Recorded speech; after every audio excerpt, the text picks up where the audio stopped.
Last topic क्या कराया था बाल को? देखो टीचर कोई भी है ना, जिसको कोई पढ़ा रहा हो ना, तो मैं एक बहुत इंपॉर्टेंट बात बताऊंगा तुम्हें, तो लगे हाँ बात सही है।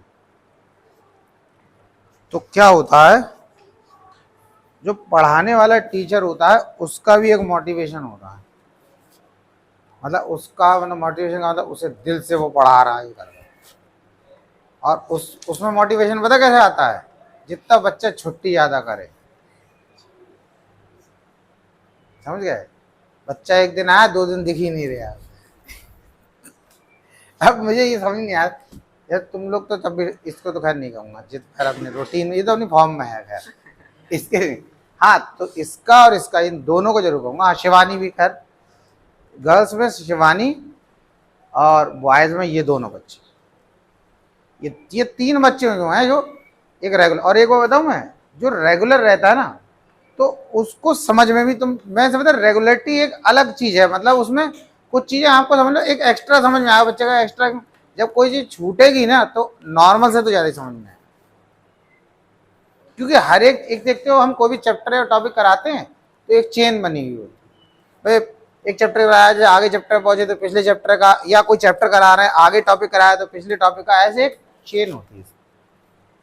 चलो कोई 2-4 टॉपिक ऐसे आ गए जिसमें चेन नहीं है, लेकिन क्या है कि अधिकतर ऐसा होता है कि उसमें चेन होती है। आप आगे बढ़ रहे हो तो पीछे का रेफरेंस दिया ही जाता है, और जब पता चला बच्चा पीछे वाले तो गायब है, तो उसे क्या रेफरेंस दोगे? वो भी सोचता होगा दिल में कि तुम कुछ बताते रहो ना, जो समझ में आ रहा है वो पढ़ा ही नहीं है हमने। हाँ उनसे, आप उनसे बात मत करिए, ठीक है? आकाश बेटा थोड़ी देर हो जाए, वरना फिर ये तेरा ही नाम लगाया कि इसकी वजह से मैं नहीं पढ़ पाया। मैं नहीं चाहता ऐसा। ठीक, हाँ सो जा सो जा। देखो अभी कोचिंग में अगर जो ये लाइव जो है 11th-12th की कैसी है, इसमें एंजॉय करना है भाई। वर्तमान में जियो, है नहीं है, प्रेजेंट में जियो। अब कल का फ्यूचर किसने देखा क्या है? एक दो बच्चे बोले कल मरमरा गए, क्या फायदा इतना पढ़ने पढ़ाने से, तो कल की टेंशन देने से क्या फायदा? अभी प्रेजेंट में जीना है, और प्रेजेंट में आपने जो मर्जी हो। सबसे बुरा काम है पढ़ाई वाला। अच्छा अगर ईमानदारी से बताओ, कभी ऐसा दिल हुआ आज तक कि यार आज पढ़ ले? नहीं 10 साल में सोचो, 11th में आ गए, 11 साल में सोच के था। कभी ऐसा लगा, कभी सुबह उठे तो यार आज पढ़ने का मन कर रहा है? अरे ये ने सही बात की, उन्होंने तुरंत क्लियर बना कर दिया, तो कभी दिल ही नहीं हुआ चलो सही है। अच्छा तो देखो, फैराडे एक्सपेरिमेंट थोड़ा समझा दिया था आपको। अब इसके बाद हाँ, अब क्या है, फैराडे के लॉ है, ठीक है? तो आकाश बेटा कॉपी निकाल लीजिए। तो दूसरी तो कोई कॉपी होगी? हाँ उसमें लिख नहीं सकते, सरकारी कागज है, ठीक है? उसमें दूसरे कलम नहीं अरे लिख ले किसी भी कॉपी, किसी पेज पे लिख ले, खाली है दूसरी कॉपी में लिख लो। देखो Faraday's laws of electromagnetic induction, Faraday के 2 लॉ हैं। चैप्टर बेटा 6 है। अब ऐसी थोड़े दिन क्या तुम्हें पता चलेगा, चैप्टर खत्म, सिलेबस ही खत्म हो चुका है। मुझे लग रहा है एक दिन तुम्हारे सर खत्म हो गया, तो जा रहे हैं हम घर।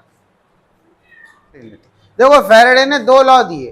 पहला लॉ जो है, मैं जो आपको डेफिनेशन लिखवा चुका हूं इलेक्ट्रोमैग्नेटिक इंडक्शन की, वही लिख देना है, वही लिख दो। क्या लिखवाई थी?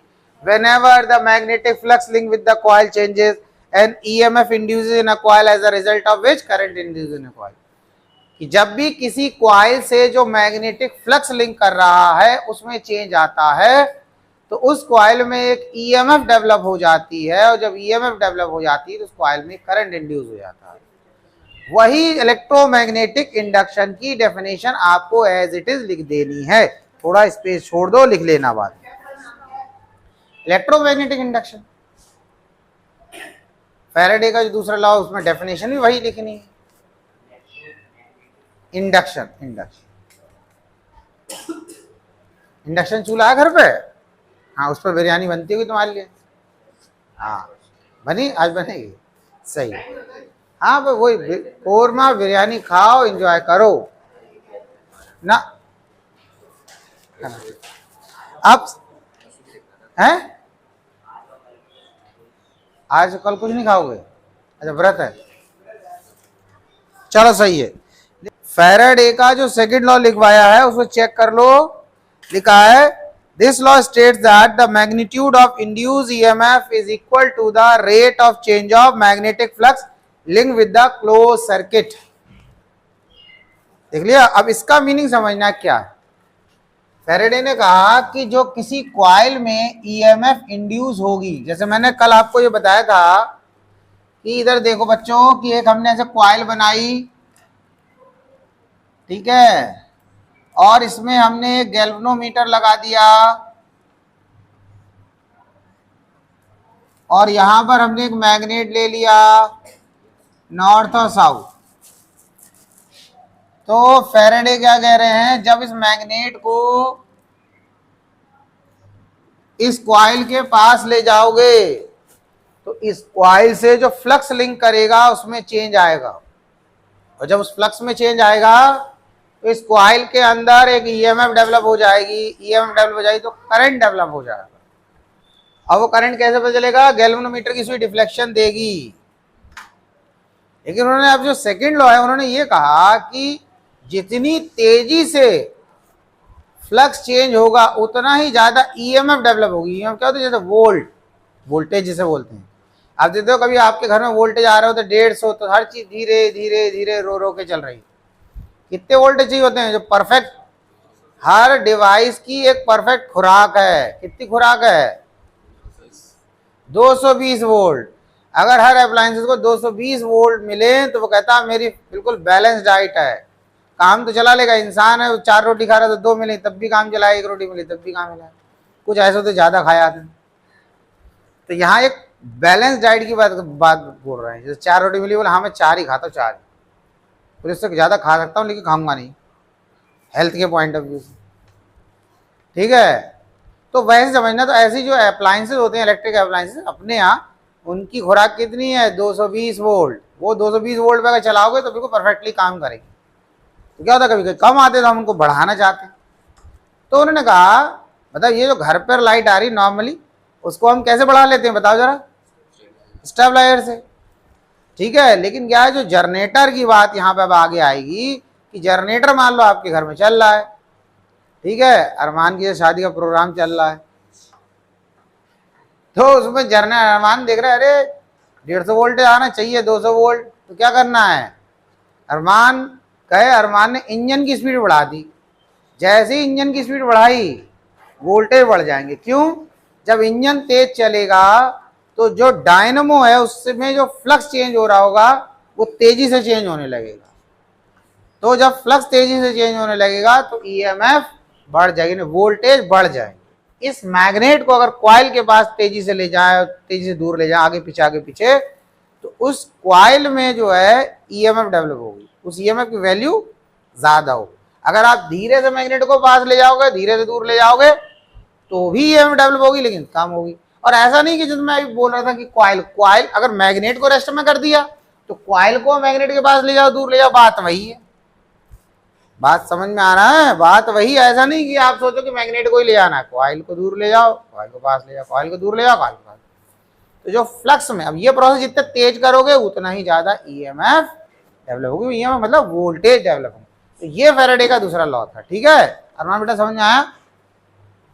प्लीज ऐसा हो, दुखी मत हो, इधर देखो। तो उन्होंने क्या कहा, ई इक्वल्स टू क्या कर दिया, d phi over d t. ये फाई क्या है? मैग्नेटिक फ्लक्स, ठीक है। अब अगर इस कॉइल में एक से ज्यादा टर्न है तो इसी फॉर्मूले में क्या हो जाएगा, हमारा एन और आ जाएगा। क्या आ जाएगा?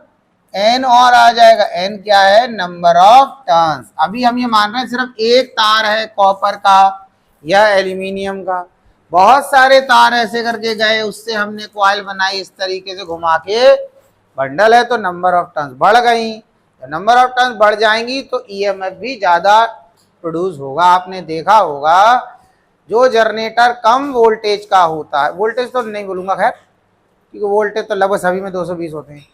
जो जनरेटर कम पावर का होता है वो छोटे होते हैं, जो ज्यादा पावर के होते हैं वो बड़े होते हैं, या ज्यादा करंट प्रोड्यूस करना, उनकी कॉइल भी क्या होती है, हैवी होती है। तो जितना बड़ा आर्मेचर होगा उतना ही ज्यादा वो करंट इंड्यूस करेगा। आपने देखा हॉस्पिटल्स में आसपास देखा होगा कहीं पर, जनरली हॉस्पिटल इसलिए बोल रहा हूँ कि वहाँ जाते रहते लोग तो देखते रहते थे। घर पर तो कम ही लोग बड़े वाले ज़्यादा हैवी लगवाते हैं, लेकिन छोटे वाले ज़्यादा होते हैं। तो या कहीं पर कोई फैक्ट्री है वहाँ पर चल रहा है तो वहाँ पर बड़े हैवी साइलेंट जनरेटर होते हैं वो लगे होते हैं। तो वो जनरेटर बड़े होते हैं तो उसकी आर्मेचर कॉइल भी खूब बड़ी होती है।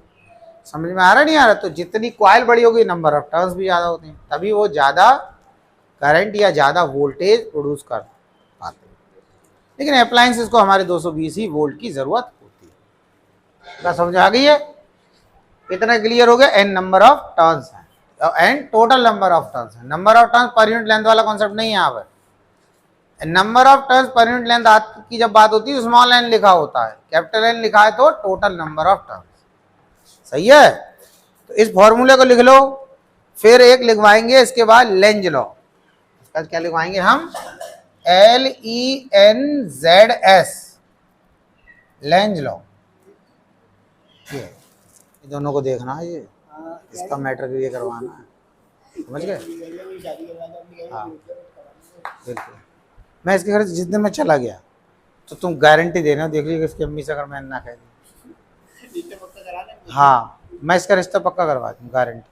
मैं कहूँ लड़का तुम्हारा परेशान है, पढ़ने में दिल लग नहीं रहा है, ठीक है, हो सकता है माँ तो मोटिवेट कर नहीं पाई, हो सकता है बीवी मोटिवेट कर दे, ठीक है। हाँ है ये मॉड क्यों लगा पता नहीं चलता है। पहले ऐसा करो, ये लेंज लॉ कर लें, फिर मैं बताता हूँ ये मॉड क्यों लगाएगा। ये लेंज लॉ से आपको भी समझ में आया होगा। लेंज लॉ लिख लिया तो जरा लिखो लेंज लॉ क्या है। आवाज चिंता ना करो, इंशाअल्लाह काम होएगा तुम्हारा। टीचर और दोस्त दोनों तुम्हारे काम में लग गए तो काम तो होएगा ही होगा। देखो Lenz law, this law states that the direction of induced current is such that it opposes the cause which produce it. Check कर लिया? और फैराडेज लेंज लॉ को कैसे लिखेंगे देखो मैं बताता हूं। लेंज लॉ क्या है वो, और फैराडेज लेंज लॉ जिसे बोल रहे हैं उसको समझना। अभी बच्चे ने पूछा डाउट कि मॉड क्यों लगाओ। देखो जब हम फैराडेज लेंज लॉ लिखते हैं तो उसमें मॉड नहीं लगता है, वो ई ऐसे लिखा जाता है माइनस डी, इसको sorry minus n d phi b over d t, इस तरीके से लिखते। अब एक बात समझना, यहां पे माइनस नहीं था, यहां माइनस आ गया, इसका मीनिंग क्या है? फॉर्मूला, ये फॉर्मूला फैराडे का है और लेंज का ये माइनस है, लेंज का माइनस है डायरेक्शन। अब ये डायरेक्शन कैसे बता रहा है ये समझ। ये जो हमने यहां पर एक मैग्नेट लिया ना, इसको थोड़ा सा दूर बनाता हूं। ये हमने एक मैग्नेट ले लिया बच्चों, मैग्नेट लिया। तो जब ये मैग्नेट का नॉर्थ पोल इस कॉइल के पास जाएगा, मैग्नेट को हम मूव कराएंगे ना, तो इस कॉइल में इस तरीके से करंट फ्लो करेगा कि इसकी ये वाली साइड नॉर्थ बन जाएगी। कैसे बन जाएगी? नॉर्थ। तो अगर ये नॉर्थ बनी तो इसका मतलब इसमें एंटी क्लॉकवाइज करंट फ्लो कर रहा होगा। मतलब जैसे ही ये नॉर्थ पोल को आप इस कॉइल के पास ले जाओगे तो कॉइल की साइड जो मैग्नेट के सामने है वो कैसी बन जाएगी? नॉर्थ। तो जब ये नॉर्थ बन जाएगी, इस तरीके से कॉइल है, अब ये मैग्नेट का नॉर्थ है, जैसे ही लेगा तो इस साइड क्या हुआ? एंटी क्लॉकवाइज करंट फ्लो करने लगा, तो नॉर्थ बन। अब ये क्या कर रहा है? जो करंट इंड्यूस हुआ वो जो मैग्नेट जिस सोर्स ने उसे प्रोड्यूस करा उसी का अपोज कर रहा, नहीं कर रहा, उसे धक्का देने लगेगा नहीं लगेगा?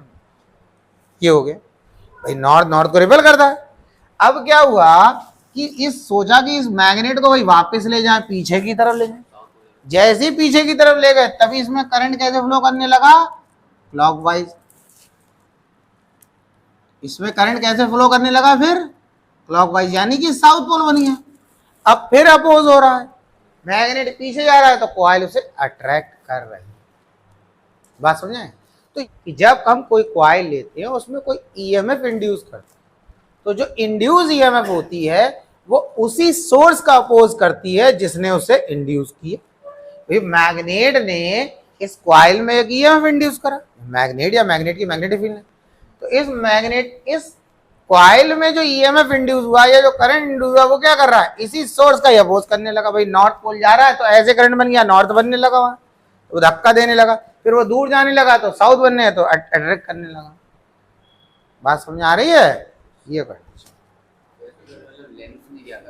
तो लेंज ने ये डायरेक्शन वाली तो कॉन्सेप्ट बताया कि जब नॉर्थ ले जाओगे तो करंट तो इंड्यूस होएगा ही होगा, लेकिन कैसे होगा? उन्होंने कहा नॉर्थ ले जाओगे तो कॉइल में नॉर्थ ही पोल बन जाएगा, जब नॉर्थ को दूर ले जाओगे तो साउथ बन जाएगा, यानी नॉर्थ को जब पास ले जा रहे कॉइल के तो नॉर्थ बनना, इस नॉर्थ को दूर ले जा रहे, मैग्नेट को दूर ले जा रहे तो साउथ बन जा रहा है। हाँ अरमान, आगाज लिखे ना लिखे तुम जरूर लिखो। अब तो देखो क्वेश्चन में क्या कह रखा है कि एक कॉइल है उससे फ्लक्स लिंक कर रहा है और उस फ्लक्स की इक्वेशन दे रखी, जरा बताना ये बेटा। फाई इक्वल टू कितना देगा? फाई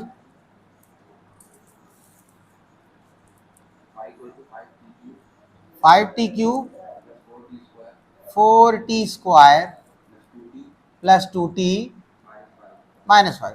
उन्होंने कहा एक कॉइल है उससे फ्लक्स लिंक कर रहा है, उस फ्लक्स में चेंज आ रहा है। इसको देख के लग रहा है फ्लक्स में चेंज आ रहा है, कैसे पता चल रहा है? फाइव में चेंज आ रहा है, इसको देख के लग रहा है फाइव में चेंज आ रहा है। पता क्यों? क्योंकि बेटा इसमें वेरिएबल है टी। भाई टाइम कांस्टेंट रहेगा नहीं, आप खुद सोच सकते हो, टाइम कांस्टेंट है नहीं, टाइम में अलग अलग टाइम की वैल्यू पुट करोगे टाइम की जगह पे तो फाइव की वैल्यू अलग अलग आ जाएगी। यानी कि ये फाइव किसी, जैसे कोई भी क्वेश्चन लिखी होती है left hand side right hand side पे डिपेंड करती है, और राइट हैंड साइड हुआ कोई वेरिएबल तो उसका समझ लो वो वेरिएबल है। तो फाइव वेरिएबल है, फ्लक्स में चेंज आ रहा है, क्वेश्चन में बोला है। दूसरा बोला है इस जो ये फ्लक्स किसी कॉइल से लिंक कर रहा होगा तो कह रहा है 2 सेकंड में at t equals to 2 second if the resistance of the coil is 5 ohm. तो कह रहे हैं जब टाइम जो होगा बेटा 2 सेकंड होगा, जब टाइम 2 सेकंड होगा और जो जिस कॉइल से फ्लक्स लिंक कर रहा है उस कॉइल की जो रेजिस्टेंस है वो दे रखा है 5 ओम, तो उसमें कितना करंट जो है वो इंड्यूस होगा, आई निकालना है। समझ गए? फाई दे रखा है, फाई फ्लक्स है वो किसी कॉइल से लिंक कर रहा है, इक्वेशन देख के पता चल रहा है वो टाइम पे डिपेंड कर रहा है, इट मींस वेरिएबल है, उसमें वेरिएशन आ रहा है। टाइम दे रखा है, जब टाइम 2 सेकंड होगा तो जो कॉइल है उसकी रेजिस्टेंस दे रखी है 5 ओम, तो कह रहे उसमें कितना करंट फ्लो होगा। तो देखो अगर हम देखें करंट का फॉर्मूला आपने पढ़ा होगा Ohm's law, V equal to क्या होता है आई आर, तो I इक्वल टू क्या होता है V अपॉन आर। तो हम इसकी जगह क्या लिख सकते हैं? हम इसकी जगह लिख सकते हैं I equal to E upon R. आपको कहता है भाई मैं एक चीज आपको बता चुका हूं, देखो V अलग चीज है, पोटेंशियल अलग है, EMF अलग है, लेकिन होता क्या है जब दो फिजिकल क्वांटिटी की यूनिट सेम होती है तो हम एक को रिप्लेस करके दूसरी को रख देते हैं इसकी जगह पे। समझ गए? जैसे मैं कहूँ काइनेटिक एनर्जी है उसकी जगह मान लो किसी ने पोटेंशियल एनर्जी लिख दिया, तो ये मतलब नहीं है काइनेटिक एनर्जी पोटेंशियल एनर्जी एक ही है। हाँ एनर्जी है ना दोनों, इसलिए वो उसको रिप्लेस कर दिया। जैसे मैंने आपको बताया ना पावर का फॉर्मूला है, यहाँ आया वर्क डन अपॉन टाइम, अब कहीं लिख दिया वर्क डन की जगह mgh अपॉन टाइम, कहीं यहाँ पे लिख दिया काइनेटिक एनर्जी अपॉन टाइम। अब कोई कह रहा है पोटेंशियल एनर्जी को हटा काइनेटिक एनर्जी भी लिख दिया तो काइनेटिक पोटेंशियल सेम है, नहीं ये नहीं कह रहे, वो ये कह रहे हैं कि भाई ये वर्क डन है, वर्क डन की यूनिट जूल है, पोटेंशियल एनर्जी उसकी जूल है, काइनेटिक एनर्जी उसकी जूल है, तो इसकी जगह ये लिखा जा सकता है, इसकी जगह वो लिखा जा सकता है, दूसरा फॉर्मूला बनाया जा सकता है। समझ आ गई बात? इस तरीके समझना बात को। तो अब क्या करना है, हमें आई निकालना है, ई आर तो पता है, ई पता चल जाए तो हम क्या करें, ये जो इक्वेशन दे रखी है ना तो इसको हमने क्या करना है, एक हमें ईएमएफ का फॉर्मूला पता है डी फाई ओवर, ये फैराडे का फर्स्ट लॉ, मैग्नीट्यूड लिया था मॉड नहीं लगाया, मॉड का मतलब होता है हमें फॉर्मूला पॉजिटिव लेना बिना नेगेटिव साइन के, तो हमने मॉड नहीं लगाया लेकिन पॉजिटिव ले ली। ई इक्वल टू क्या हो गया, ये पूरी वैल्यू पुट कर दोगे तो क्या हो जाएगा, मैं लिख दे रहा हूं D over d T 5t square plus D over d T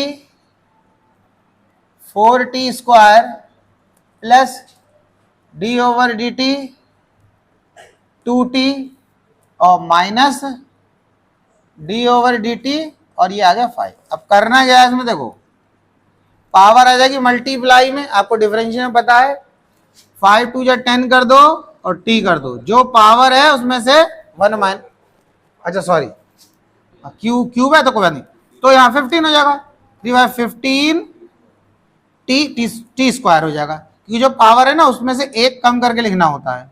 ठीक, उसके बाद क्या हो जाएगा, यहाँ 4 है 2 है तो क्या जाएगा 8t प्लस 2 सिर्फ 2, क्योंकि D T over d T 1 हो जाएगा, और माइनस जो 5 है 5 कांस्टेंट है उसका डिफरेंशियल 0। अब ईएमएफ की इक्वेशन आ गई, ये ईएमएफ भी क्या है, वेरिएबल है, ये भी टाइम पे डिपेंड कर रही है।